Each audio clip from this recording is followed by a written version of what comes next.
บัดนี้เป็นครั้งที่33ตรงกับวันที่12ธันวาคม2568ข้าพเจ้าขอนางสาวรัชดาพรทวยด้วยขอเปล่งวาจาสาธยายพุทธมนต์ถวายเป็นพุทธบูชาธรรมบูชาสังฆบูชาและเป็นอาจาริยบูชาแด่องค์พระควัมปติเทระเจ้าองค์หลวงปู่สำเร็จรุ่นหลวงปู่บุญเดชหลวงปู่ศิลาตลอดทั้งครูบาอาจารย์ผู้เป็นเจ้าของวิชาจินดามณีขอเทพเทวดาเจ้าทั้งหลายโปรดจงมาอนุโมทนาในการสวดสาธยายของข้าพเจ้านี้ขออานุภาพคุณพระรัตนตรัยครูบาอาจารย์และเทพเทวดาทั้งหลายโปรดทรงบันดาลให้จิตของข้าพเจ้าเป็นสมาธิอันควรแก่การสวดสาธยายมนต์ต่อไปบทสวดชุมนุมเทวดาสามันตาจักรวาเลสุอันตราคัจฉันตุเทวตาสัทธัมมังมุนิราชาสะสุนันตุสักขะโมคาถังสะเคกาเมจารุเปขิริสิขารัตเถจันตริเขวิมาเนทีเปรัตเถจักคาเมตาลุวานาคาหาเนเคหาวัตถุมหิเคเตภูมิมาจายันตุเทวาชาราธาราวิสาเมยะขาคันทพานาคาตินหันตาสันติเกยังมุนิวาราวาจานังสาทโวเมสุนันตุธรรมสวนาการโรอายัมพัทันตาธรรมสวนาการโรอายัมพัทันตาธรรมสวนาการโรอายัมพัทันตาบทสวดนามการสิทธิคาถานะโมตัสสะภะคะวะโตอะระหะโตสัมมาสัมพุทธัสสะนะโมตัสสะภะคะวะโตอะระหะโตสัมมาสัมพุทธัสสะนะโมตัสสะภะคะวะโตอะระหะโตสัมมาสัมพุทธัสสะบทสวดสัจจกิริยาคาถานาทีเมสารนังอัญญังพุทโธเมสารนังวลังเอเตนะสัจจาวเชนะโสทิเมโหตุสัพพุสัพพทานาทีเมสารนังอัญญังธัมโมเมสารนังวลังเอเตนะสัจจาวเชนะโสทิเมโหตุสัพพทานาทีเมสารนังอัญญังสังโฆเมสารนังวลังเอเตนะสัจจาวเชนะโสทิเมโหตุสัพพทาบทสวดมหาการุณามหาการุณิโกนาโทติอาทิกาคาถามหาการุณิโกนาโทอัฏฐายะสัพพปานินางปุเรตวาปารมีสัพพปโตสัมโพธิมุตตมังเอเตนะสัจจาวเชนะมาโหตุสัพพุปทาวามหาการุณิโกนาโทหิตายะสัพพปานินางปุเรตวาปารมีสัพพปโตสัมโพธิมุตตมังเอเตนะสัจจาวเชนะมาโหตุสัพพุปทาวามหาการุณิโกนาโทสุขายะสัพพปานินางปุเรตวาปารมีสัพพปโตสัมโพธิมุตตมังเอเตนะสัจจาวเชนะมาหุนตุสัพพุปัทวา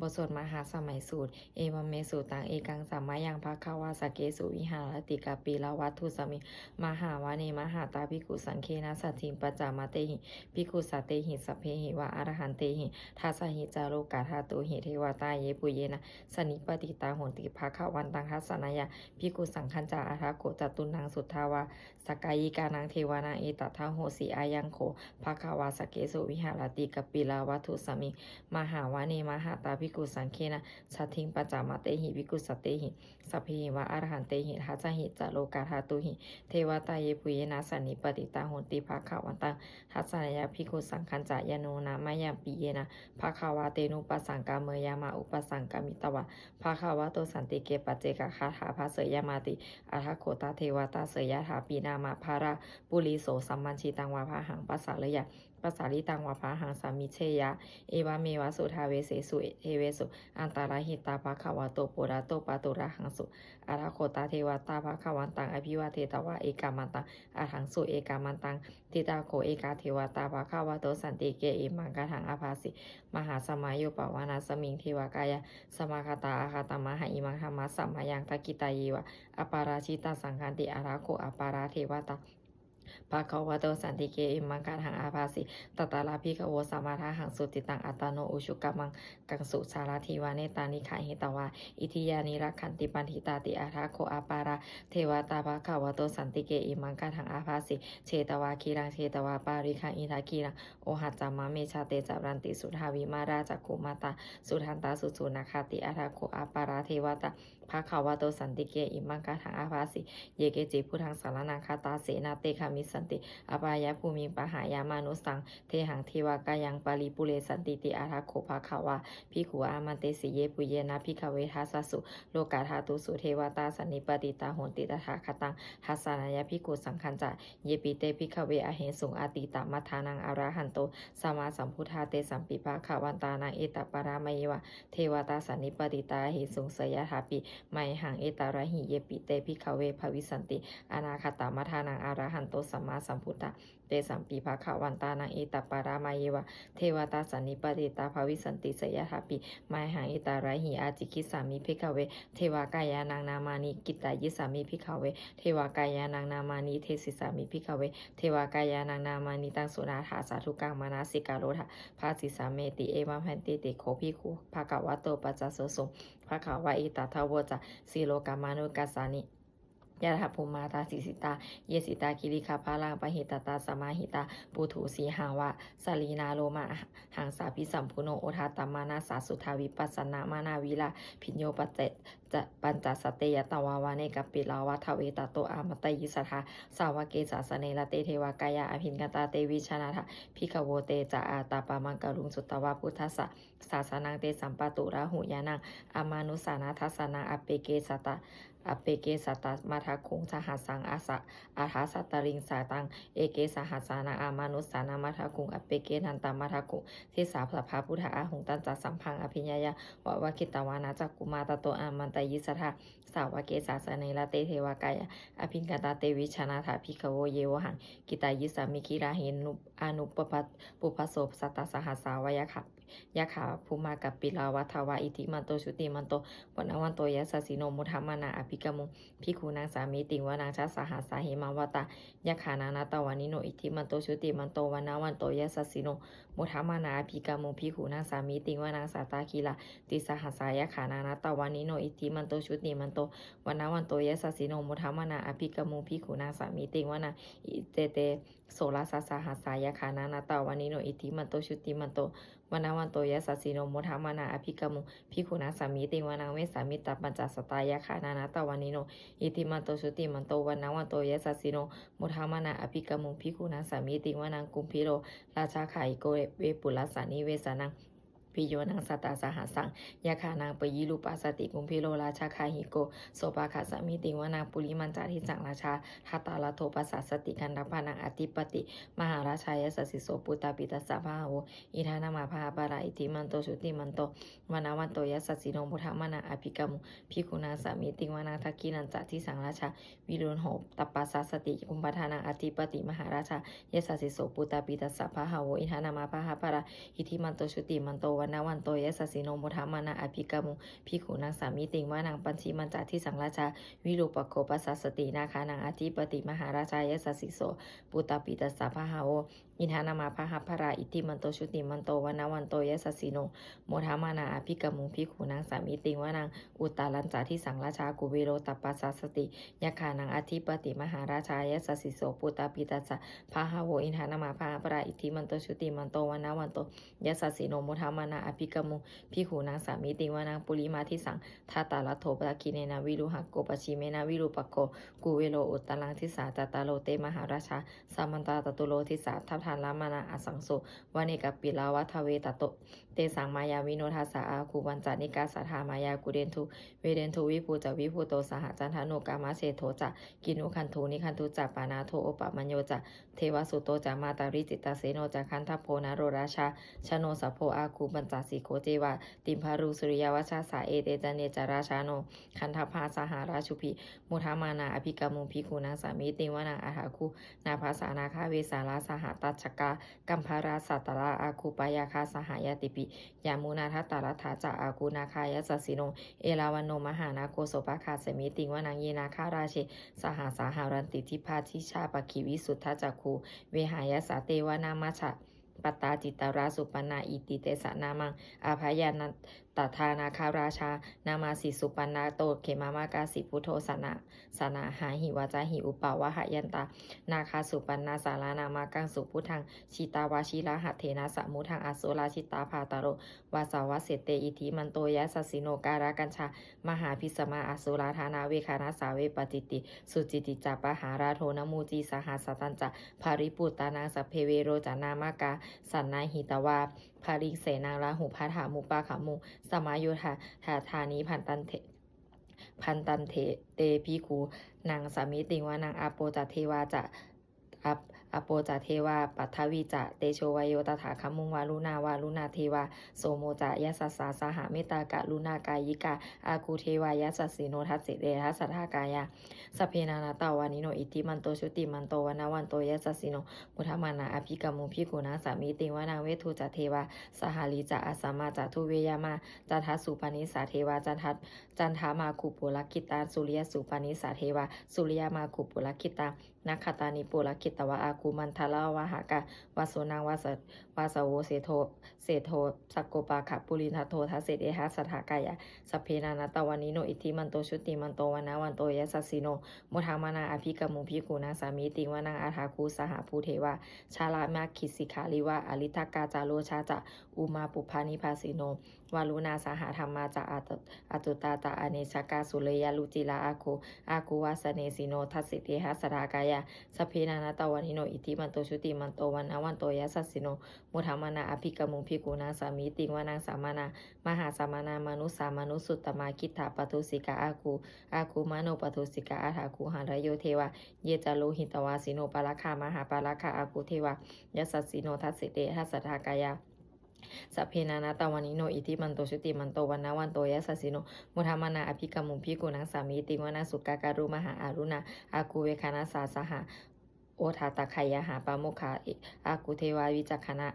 คณาสัทธามาตาหาราคาชามิสกาจายสัสสิโนธานายังอาคาปัชุนโนโยทิสาอภิวัสติทัสสิเตหัสทากายาสเพนานาตวานิโนอิทิมันโตชุติมันโตวนาวันโตยสัสสิโนโมทามานาอภิกรรมุภิกุณาสามีติงวนาเขมิยาตุสิตายามากันทากาจายสัสสิโนสัมพิตาการามาเชถาโชตินามาจาอาสวานิมานาลติโนอาคูอาถาคูปาลานิมิตาทัสสิเตหะสถากายาสพเพนานาตวานิโนอิทิมันโตชุติมันโตวันนาวันโตยะสัสสิโนมุทามานาอภิกรรมุภิกุณังสามีติงวานังสเทเตเทวานิกายาสพเพนานาตวานิโนนามันวายเยนะอาขันชุงเยจันเยสาธิสาสหปาวุทาชาติมาคีรังโอคาตินามานาสาวังทะเคโมคาตารังนาคังจันทางวะอาสิตาติตังสุภมาปารามาโตจะปุตตาอิทิมาโตสหัสนังกุมารโรติโสจาโสปาคาสามิติงวานังสหัสพมาโรกานังมหาพมาปิติทัติอุปปโนชุติมันโตพิสมากายโยยสสิโสทัสเสถาอิสลาอาคุปัจเจกวัสวัตติโนเตสันจามาชาโตอาคาหาลิโตปาลิวาลิโตเตจะสัมเพอภินเกนเตสินเทเวสัพพมาเกมาราเสนาอภิกามิปันสากนาหัสสามันทิยังเอถาคณาธาพานาธาราเคนะพันหามัทุโวสามันตาปาริวาเลถามาวมุจิตาโกจินังอิติตัตถามหาเสโนกันนะหาเสนาอเปสยิปานินาตารามาหัจจะสารังกตาวานาเพระวังยถาปวุสโกเมโคธนายันโตสวิชุโกตถาโสปัจจุบัตถวัตติสังโฆโทอาสายังวเสตันจัสัมพังอภิญญายาวะคิตวานาจักขุมาตโตอามันตยิสทาสาวเกสาสนิละเตมาลาเสนาอภิกันตาเตวิชานาถะพิขโวเตจะอาตปะมาการุงสุตตวาพุทธศาสนังวีตะราไขเคหิปากามุงเนสังโลมัมปิอินชัยยุสัพเพวิจิตสังฆามาพยาติตายสัสสิโนโมทันติสหปุเตหิสาวกาเตชเนสุตาติบทสวดจุลชัยยปกรณ์นะโมเมพุทธะเตชะสาราตาราตายะธรรมิกาเตชะปสิทธิปสีเทวานารายาปารามีสุราสิทธิพรหมมาจะอินทาจะตุโลกาคัมภีรักขกาสมุทาภูตุงคังคาจะพรหมมาชัยยาปสิทธิภวันตุเตชัยธารณีธารณีอุทาทีนาทีชัยคังคนละตนรานิสัยนิไลสายเสนาเมรุราชาพลนราชีชัยคัมภีรสมพีนาเคนทานาคีปีศาจภูตาการีชัยทุนนิมิตตาโรคีชัยสิงคีสุธาธานามุขะชัยวรุณนามุขะสาตาชัยจำปาทีนาคากุราคันทกชัยคัจฉคนนาตุรงสุการาผู้ชงสีหาพยาขาทีปาชัยวรุณนามุขะยาตาชิตาเสนารีปุตปุนาสุทธินาราดีชัยสุขาชีวีชัยธารณีตาเรสัทธาสุชัยธารณีสัตตินสัทธาชัยมังกรารัญญาภวัตเคชัยวรุณนายเคชัยราคเสสุราผู้ชาเตชาชัยพระมาเมนทะคณาชัยราชาธิราชสัตชัยปัทถาวิงสัพพังชัยอรหันตาปัจเจกพุทธา สานับวังชยชยมเหสุโรหาโรหารินเทวาชยชยพระมาสุรักโขชยชยนาโควิรุณหโกวิรุปโกตันทิมาราวีอินโทจาเวนะเตโยจากกูเวโรวะลุโนปิจาอัตขิวายโยจาปาชุนโหกุมาโรทัตตารัตถโกอัฏฐาราสามหาเทวาสิทธิตาปัสสะอาถโยอิสิโนสาวกาสัพพะชยราโมภวันตุเตชยธัมโมจะสังโฆจะตะสะปาโรจะชัยยะกังเอเตนะชัยยะเตเชนะชัยยะโสธีภวันตุเตเอเตนะพุทธะเตเชนะโสโหตุเตชยะมังคารังชัยโยปิพุทธัสสะสิริมาโตอายังมาราชะจะปาปีมาโตปาราชโยอุโคสะยัมโพธิมันเทปโมทิตาชยะตถาภมะคานะมเหสีโนชัยโยปิพุทธัสสะสิริมาโตอายังมาราชะจะปาปีมาโตปาราชโยอุโคสะยัมโพธิมันเทปโมทิตาชยะตถาอิทะคานามเหสีโนชัยโยปิพุทธัสสะสิริมาโตอายังมาราชะจะปาปิมาโตปาราชโยอุโคสะยัมโพธิมันเทปโมทิตาชยะตถาเทวคานามเหสีโนชัยโยปิพุทธัสสะสิริมาโตอายังมาราชะจะปาปิมาโตปาราชโยอุโคสะยัมโพธิมันเทปโมทิตาชยะตถาสุปันนาคานามเหสีโนชัยโยปิพุทธัสสะสิริมาโตอายังมาราชะจะปาปิมาโตปาราชโยอุโคสะยัมโพธิมันเทปโมทิตาชยะตถานาคาคานามเหสีโนชัยโยปิพุทธัสสะสิริมาโตอายังมาราชะจะปาปิมาโตปาราชโยอุโคสะยัมโพธิมันเทปโมทิตาชยะตถาสัพพมาคานามเหสีโนชยันโตโพธิยามุเลสักกายานันทวัตินันทิวัฒโนเอวังตาวังวิชัยโยโหหิชยสุชยามังคาเรอปาราชิตาปาลังเกสิเสปะทาวิโปคาเรอภิเสเกสัพพพุทธานังอาคาปโตปโมทัติสุนาคตังสุมังคารังสุปภาตังโสโหทิตังสุขโนโสมุโหโตจัสุอีทังพระมาจาริสุปทักกินังกายกรรมังวาจากรรมังปทักกินังมโนกรรมังปณิทิเตปทักกินานิกัตตวานาราพันตันเถปทักกิเนภาวตุปทักกิเนเตอัทารัฐาสุขิตาวิรุณหาพุทธศาสเนอโรคาสุขิตาโหทาสาหาสัพเพหิยาติภิสุรันตุผลโตเยเทวาอัสมิงธาเนอาทิคาตาทิขายุกาสัทธาหนตุสุขิตาหนตุสัพพะทารักขันตุสัพพะสัตานังรักขันตุชินาสาสานังยากาจิปทานาเตสังสัพเพปุเรนตุมาโนลัทธายุตตากาเรปวัสสันตุวัสสังวัสสาวาราหาการโรคาจุปัททาวาเตสังวินิวาเรนตุจะสัพพะทากายสุขังจิตตังสุขังอาราหันตุยะถาราหังบทสวดธรรมนิยามาสุตังเอวัมเมสุตังเอกังสัมมายังภขาวาสาวัติยังวิหาราติเชตวาวเนอานากะปินทิกัสสาระอาราเมตตาระโคภขาวาภิกขุอามันเตสิภิกขโวติพาทันเตติพาทันเตติเตภิกขุภขาวะโตปัจจสสมภขาวะเอตัทโวจะอุปาทาวาภิกขเวตถาคตานังอนุปาทาวาตถาคตานังทิตาวาสาธาตุธรรมะทิตตาธรรมนิยามาตาสเพสังขาราอนิจจติตังตถาคโตอภิสัมพุชติอภิสัมเมติอภิสัมพุชิตวะอภิสัมเมตวะอาจิคติเทสิติปัญญาเปติปัฏฐเปติวิวารติวิภาชติอุตตานิกาโรติสเพสังขาราอนิจจติอุปาทาวาภิกขเวตถาคตานังอนุปาทาวาตถาคตานังทิตาวะสาธาตุธรรมะทิตตาธรรมนิยามาตาสเพสังขาราทุกขาติตังตถาคโตอภิสัมพุชติอภิสัมเมติอภิสัมพุชิตวะอภิสัมเมตวะอาจิคติเทสติปัญญาเปติปัฏฐเปติวิวารติวิภาชติอุตตานิกาโรติสัพเพสังขาราทุกขาติอุปาทาวาภิกขเวตถาคตานังอนุปาทาวาตถาคตานังทิตาวาสาธาตุธรรมะทิตตาธรรมนิยามาตาสัพเพธรรมาอานาตาติตังตถาคโตอภิสัมพุชติอภิสัมเมติอภิสัมพุชิตวะอภิสัมเมตวะอาจิคติเทสติปัญญาเปติปัฏฐเปติวิวารติวิภาชติอุตตานิกาโรติสัพเพธรรมาอนาตาติอิทามาโวจะภควาอัตตานะมานาเตภิกขุภควโตภาสิตังอภินันทุนติบทสวดพัทเทการตคาถาอาติตังนาวาขาเมยะนาปะตะติกังเขอนาคตังบุคคลไม่ควรคำนึงตามคิดถึงสิ่งที่บุคคลไม่ควรตามคิดถึงสิ่งที่ล่วงไปแล้วด้วยอาลัยและไม่พึงพะวงถึงสิ่งที่ยังไม่มาถึงยะถาติตัมปะหินันตังอัปปะตันจะอนาคตังสิ่งใดเป็นอดีตก็ละไปแล้วสิ่งเป็นอนาคตก็ยังไม่มาปัจจุบันนันจายโยธรรมังตถาวิปัสสติอสังหิรังอสังกุปังตังวิธามานุภารุหายเยผู้ใดเห็นธรรมอันเกิดขึ้นเฉพาะหน้าในที่นั้นๆอย่างแจ่มแจ้งไม่งอนแงนคอนแคนเขาควรพอกพูนอาการเช่นนั้นไว้อาเชวากิจจามาตาปังโกชัญญามาระนังสุเวความเพียรเป็นกิจที่ต้องทำวันนี้ใครจะรู้ความตายแม้พรุ่งนี้นาหิโนสังขารันเตนามหาเสนนามาจุนาพอการผัดเพี้ยนต่อมาจุราชซึ่งมีเสนามากย่อมไม่มีสำหรับเราเอวังวิหาริมาตาปิงอโหรตาปะมาตันต ตันทิตังเวทิตังตังเวภัตเถการะโตติสันโตอาจิคาเตมุนีผู้สงบย่อมกล่าวเรียกผู้มีความเพียรอยู่เช่นนั้นไม่เกียจคร้านทั้งกลางวันกลางคืนว่าผู้เป็นอยู่แม้เพียงราตรีเดียวก็น่าชมบทสวดมาสั่งธรรมะสั่งเวขาปัจจเวขณะสัพเพสังขาราอนิจจาสังขารคือร่างกายจิตใจและรูปธรรมนามธรรมทั้งหมดทั้งสิ้นมันไม่เที่ยงเกิดขึ้นแล้วดับไปมีแล้วหายไปสัพเพสังขาราทุกขาสังขารคือร่างกายจิตใจและรูปธรรมนามธรรมทั้งหมดทั้งสิ้นมันเป็นทุกข์ทนยากเพราะเกิดขึ้นแล้วแก่เจ็บตายไปสัพเพธรรมาอนัตตาสิ่งทั้งหลายทั้งปวงทั้งที่เป็นสังขารและมิใช่สังขารทั้งหมดทั้งสิ้นไม่ใช่ตัวไม่ใช่ตนไม่ควรถือว่าเราว่าของเราว่าตัวว่าตนของเราอาจทุวังชีวิตต่างชีวิตเป็นของไม่ยั่งยืนทุวังมารณังความตายเป็นของยั่งยืนอวัสสังมายามาริตับพังอันเราจะพึงตายเป็นแท้มรณะปริโยสานังมีชีวิตตังชีวิตของเรามีความตายเป็นที่สุดรอบชีวิตตังเมอนิยตังชีวิตของเราเป็นของไม่เที่ยงมรณังเมนิยตังความตายของเราเป็นของเที่ยงวาตะควรที่จะสังเวชอายังกายโยอาจิรังร่างกายนี้มิได้ตั้งอยู่นานอาเปตะวิญญาโนครั้นปราศจากวิญญาณชุนโทเขาทิ้งเสียแล้วอาทิเศษสติจากนอนทับปัทวิงซึ่งแผ่นดินกะริงคารางอีวาปาดุดดังว่าท่อนไม้และท่อนฟืนนิรถังหาประโยชน์มิได้อนิจจาวตาสังขาราสังขารทั้งหลายไม่เที่ยงหนออุปาทาวายะ